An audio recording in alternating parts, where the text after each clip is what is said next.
13 party list group bigong maghain ng kanilang sose. Nako, hala, baka ito'y hindi makaupo. Ano ha? Detalye ng balita mula kay Boy Gonzales sa RH29. Boy, good morning.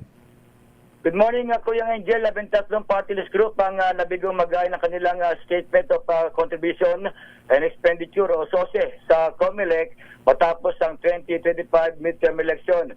Sa datos na inilabas ni COMELEC Chairman George Erwin Garcia mula sa 154 na tumakbo, nitong halalan nasa 141 party list lang ang naghahain ng kanilang SOSE kahapon.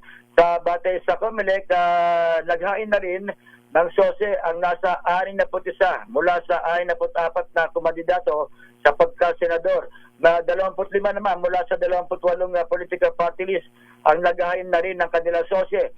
So dito, posibleng mapatawan ng ang mga hindi nagpasa ng SOSE na multang 1,000 hanggang 30,000 sa unang paglabag. Nasa 2,000 hanggang 10,000 naman ang perpetual disqualification sa anumang posisyon sa gobyerno kung nakadalawang beses o higit pa na hindi nagain ng kanilang SOSE. Ito si Boy Gonzales para sa DCRS, una sa Pilipinas, una sa Pilipinas. Boy, hindi pinangalanan kung sino-sino yung mga party list na hindi nag-file? Yung lista na Kuya Angel na nagpasa, ibinigay sa atin, ibinigay ng COMELEC. Napakarami, hindi ko na lang, pero titignan ko kung sino-sino yung hindi nag-file, hindi nagain ng kanilang SOSE. Sige. Thank you, Boy.